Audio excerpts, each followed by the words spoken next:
If you're looking to get ready for birth and postpartum, and you love this podcast, then you should definitely sign up for my online classes.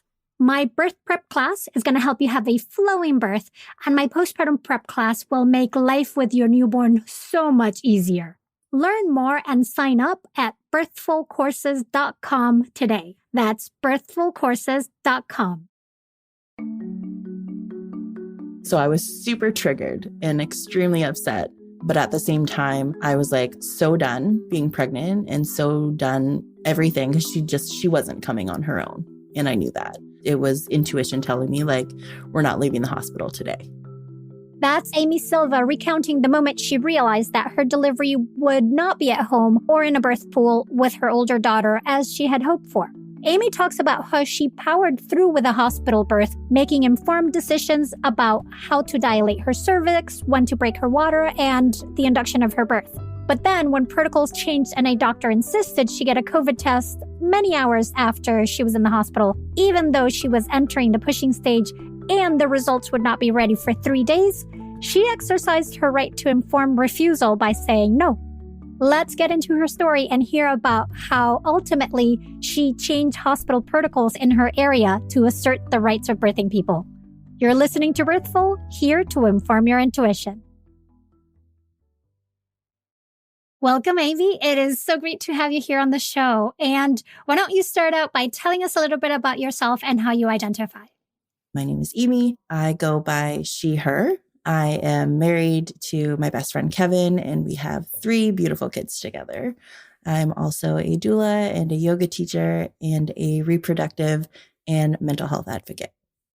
Fantastic.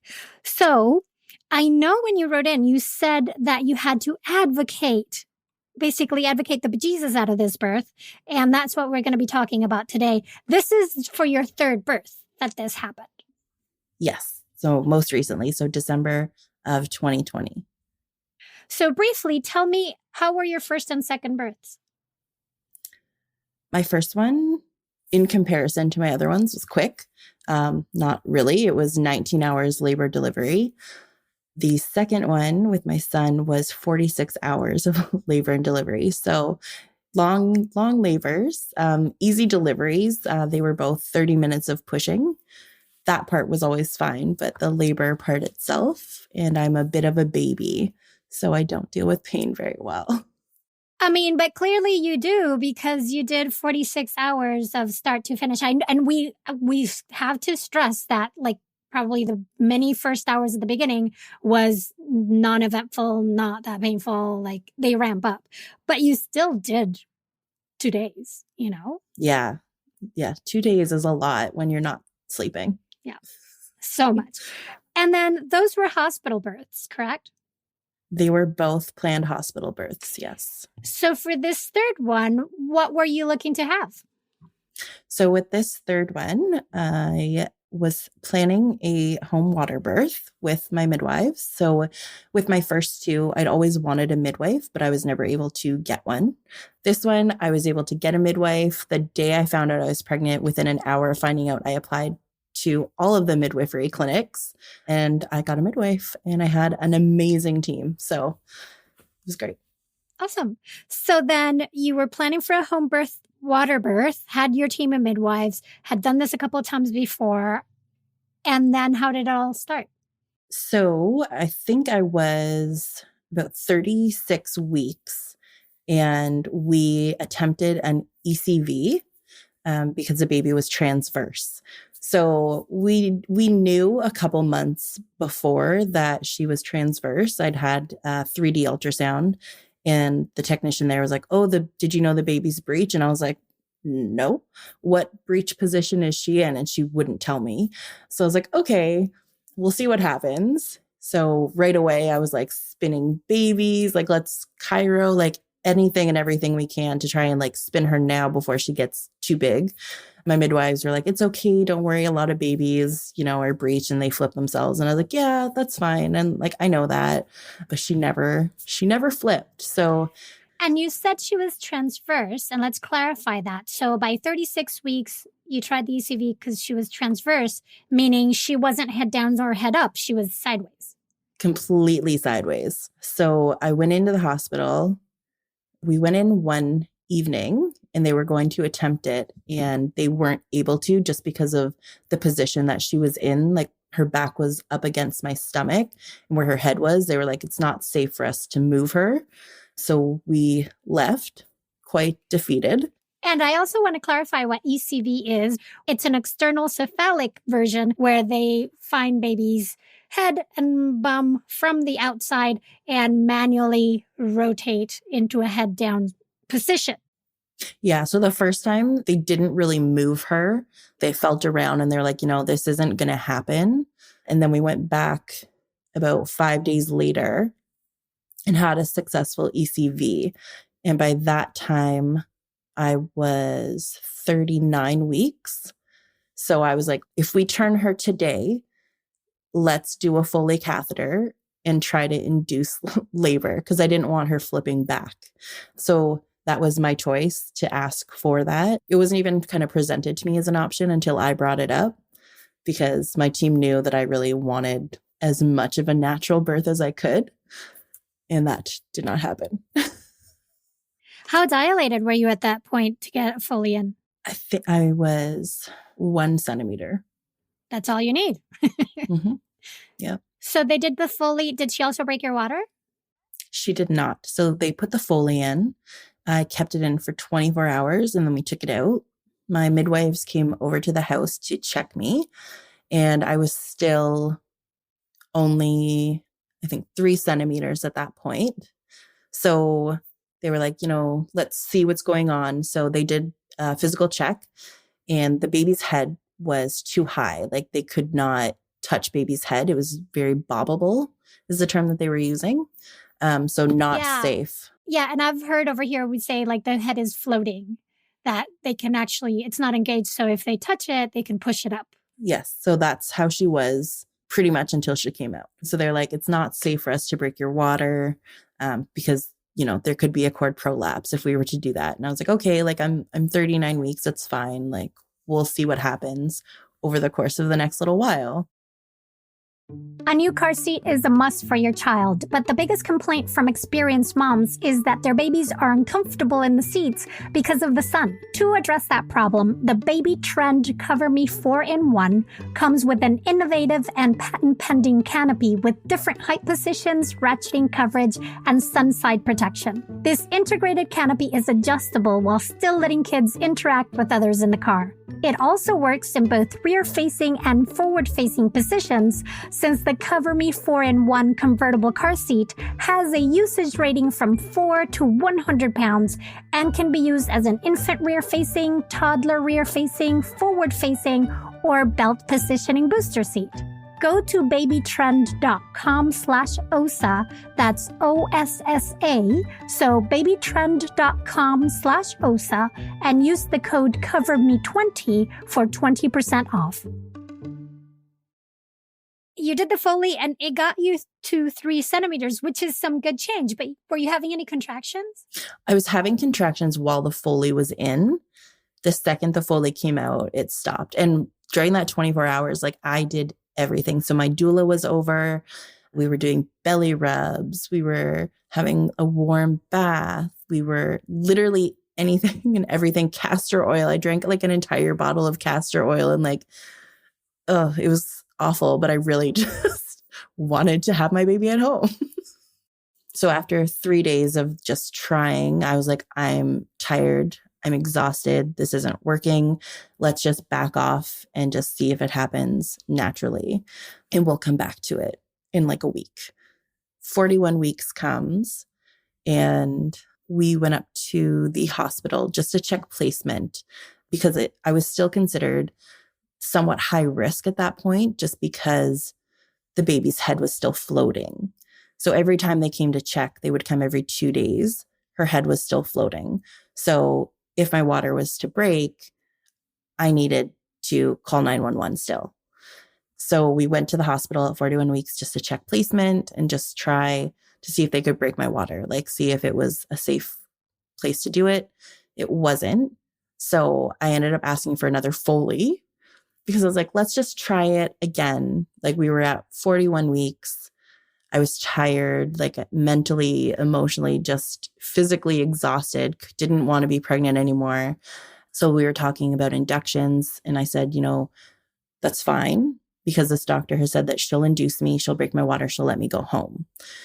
The OB that we had been consulted to was amazing. She was very open to my out of the box ideas. Like I had said, can you break my water here and let me go home and labor and birth at home in my pool? And she was like, yeah. But we were there the Friday night and I said, can we just try the Foley again and hopefully not even have to come in Sunday for that induction? So I'm going to stress the reason why I'm saying I want an induction because for about 4 weeks, we were scheduled for a cesarean because she was transverse. So it was weeks of me thinking that I wasn't even going to be able to have a vaginal birth and that I was going to have a cesarean. So the second that she moved and we did the ECV and she turned, that's why I was like, let's get things going now because I didn't want her to turn again. So I understand inductions aren't for everyone and it's not at all what I wanted. But at the same time, I was weighing my options of if she flips back, I'm having a C-section and I have no choice versus let's try and induce labor and get this baby out before she has a chance to flip. So did they put that second Foley in? They did. With the first Foley, I was 1 centimeter dilated inside, 3 centimeters dilated outside. So there was still room for a Foley to work inside. And let's clarify that again. All these different things, like we're honing in really into your cervix right now. So because the cervix is about 1 inch long when not effaced at all, it has basically an opening, a canal, and an opening.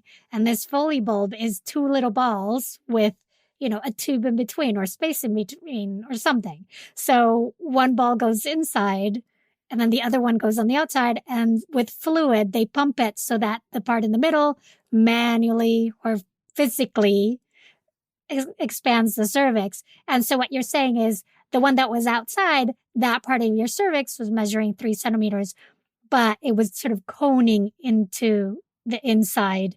And okay, now I got it. Yes. So then they did a second one. We kept that one in for 12 hours and then it fell out. So they fall out if they reach what your cervix is going to do, basically. So at that point, then I was 3 centimeters, I think almost inside going into Sunday. I didn't have contractions at all with the second Foley, nothing. So I kind of knew going into it, chances are I was getting called in Sunday for an induction. When we had left the hospital Friday, we were told we were like 10th on the line or like on the list of being called in. So we're like, oh, we're not going to get called in anytime soon. Not really worried about it. Sunday morning comes. It's like 8:30 in the morning. My midwife calls me. She's like, oh, I just called up to the hospital and you're the first person on the list to be called today. And I was like, wait, what? So I'm in bed sleeping when I get this call. So I'm like, we have to get the kids up. We have to like get all of our stuff together. So it was like just a big rush. And then an hour later, I got the call from my midwife to come into the hospital. So we got there just before 10:30. The plan was for me to go in, for her to check and see if it was okay and it's safe to break my water. If it was, she would break my water. If she couldn't, she would see if the on-call doctor could break my water. And then we would go home. We would have my baby in the birth pool. And that was the plan that we all went into the hospital with Sunday morning, expecting to happen. So we went in and her head was still floating. And the doctor that was supposed to be on call, so we'd scheduled it for Sunday morning because the doctor that we'd been working with that had been super understanding and considerate and amazing with my plans was supposed to be working. When we went in, it was a completely different doctor who was like, absolutely not. I will not break your water. I will not allow you to go home. You are here now and you're not leaving. You need to start Pitocin. And then we'll talk about breaking your water. She didn't even come into the room or speak to me herself. So I was super triggered and extremely upset But at the same time, I was like so done being pregnant and so done everything because she wasn't coming on her own. And I knew that. It was intuition telling me like, we're not leaving the hospital today. And so what did you decide? There were some tears. My husband and I chatted about it and he said, it's up to you. Like, what do you want to do? And I said, I don't want to do this anymore. Like I asked the midwife, I was like, what are the chances of me going home and this doctor that I want coming in like later tonight or tomorrow morning and her calling me in and breaking my water and then letting me go home? And she was like, honestly, at this point, it's probably not going to happen. And because holding on to that hope that anybody would break your water and let you go home with the baby floating, the reason they haven't been able to do it is because as baby's floating, as the water breaks, that big gush of water comes out. And since her head is not engaged, kind of blocking the way, the umbilical cord can get flushed along with the water, meaning then creating an emergent situation where you have to run into the OR because it's a cord prolapse. Yes. And I had already done everything to avoid having a cesarean. So I definitely did not want an emergency cesarean. So that's, I was like weighing my pros and cons. We had this beautiful plan. Our daughter, who's 8, was going to be in the birth pool. She wanted to catch the baby. She wanted to cut the umbilical cord. So once we decided that we were staying, my husband had to call her and tell her that we weren't coming home. And that was the most heartbreaking thing about the entire thing. I'm going to cry just thinking about it. Like I cried, he cried, our midwife cried. It was such a hard conversation to listen to. So tears have been shed and you're weighing everything and you say, okay, this is what we're doing. We're staying in the hospital. What's the next step? So 12:30, we started Pitocin, and I didn't really feel any contractions until about 5. Like they were very, very mild. Like I was up walking, laughing, like joking around. 5 o'clock hit and they started to get a little bit more steady. Again, we weren't tracking them because I didn't want that in my head being like, oh, they're like 2 minutes apart or they're lasting for a minute. Like I just wanted to labor and that was it. So, we got the yoga ball, we bounced, I had popsicles. So at 8 o'clock, the resident came in to check me. And that's when I was 5 centimeters. And that's when they did a controlled rupture. So a controlled rupture would be when they do just a tiny, tiny prick of just like a balloon prick into the amniotic fluid and just let it slowly, so that baby can slowly come down and not have that gush of water and potential problems with the umbilical cord. Yes. It wasn't, I don't want to say not controlled, but there was so much amniotic fluid. It splashed my feet and continued to leak for 15 minutes afterwards. Like my midwife's like, I've never seen that much water. So we were like, this makes total sense why she was never able to engage her head in my pelvis. So they break my water and the doctors leave because I'm in my midwife team and I just wanted to be left alone. We weren't under OB care at this time. We were still under my midwives. So there was no need for anybody else to be there. So I ended up laboring till about 2 o'clock in the morning. And that's when we maxed out on Pitocin. We got to the highest amount of Pitocin that my midwives are allowed to administer. And I'd gotten up to 8 centimeters when they had checked me. And then I slowly started going back down to 5. And that's when we made the decision that I needed to transfer care to OB so that I could get more Pitocin. And at that time, when they take you off Pitocin, they take you right off. So they take you off and you have to start all over again. So I'd been in labor for X amount of hours. And then I decided if we're doing this again, I was in so much pain at this point that I was like, I need some kind of pain medication. And because of COVID and hospital policies, the only thing they will give you for pain management right now is an epidural. So I couldn't have morphine or anything else to just get me through just for a little bit. I needed to either have an epidural or not. So I chose to have an epidural. It tends to be very rare to see a cervix go back, shrink back in size. And, once that happened, you decided to do transfer care to the OB. So you get Pitocin again and get an epidural. That happened. My midwife went home to sleep, and the backup midwife that was there, she stayed. And I pretty much slept until about 10 o'clock in the morning. So it was a new nurse that had come in.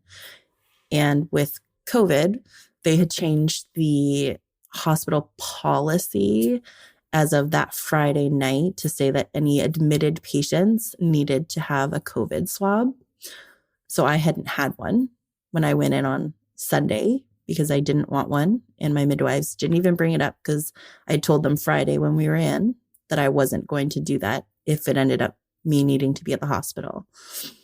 So with change of shift and change of OB, they started having those conversations, not with me, but amongst themselves, that I hadn't had a COVID swab and that I needed one. I could hear my nurse talking to the resident on the phone, explaining it to them, and the phone kept going on and off. And the resident came in probably about 11:30, same resident that I knew. And she was like, "Hey, Amy, so we need you to get the COVID swab." And I was like, "No." She's like, "What do you mean no?" I was like, I'm not consenting to that. I don't want it. And it's not necessary.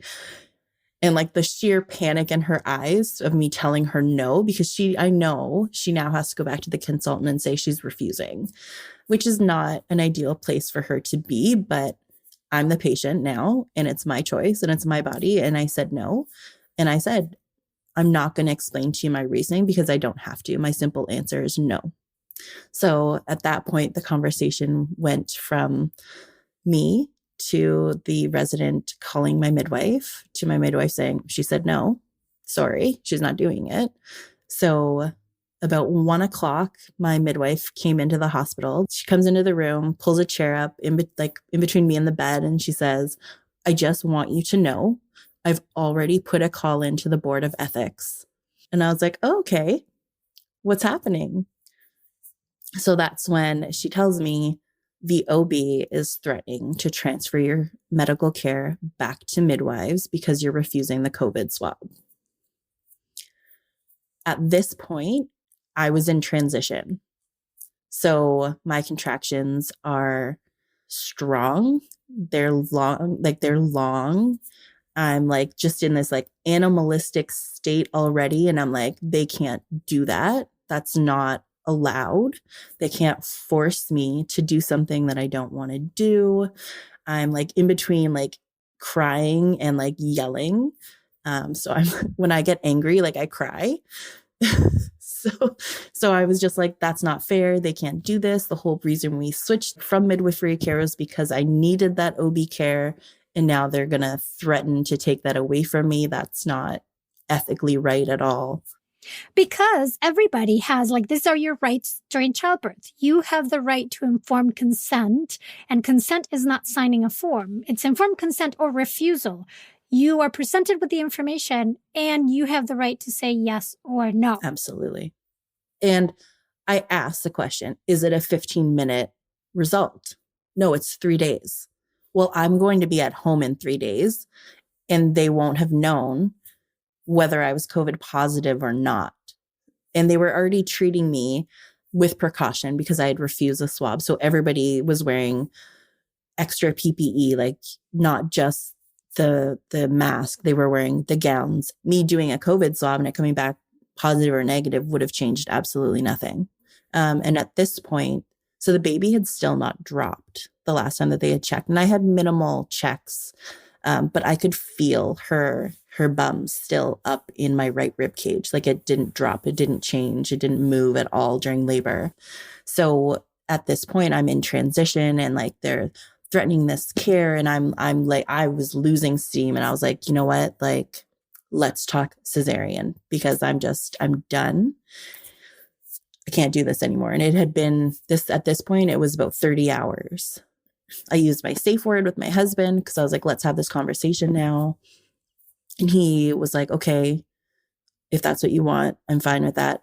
Before we do that, let's get you checked and see where you are, like dilation wise. Let's see what's going on. So the resident came in and checked, and I was 10 centimeters dilated. So yay.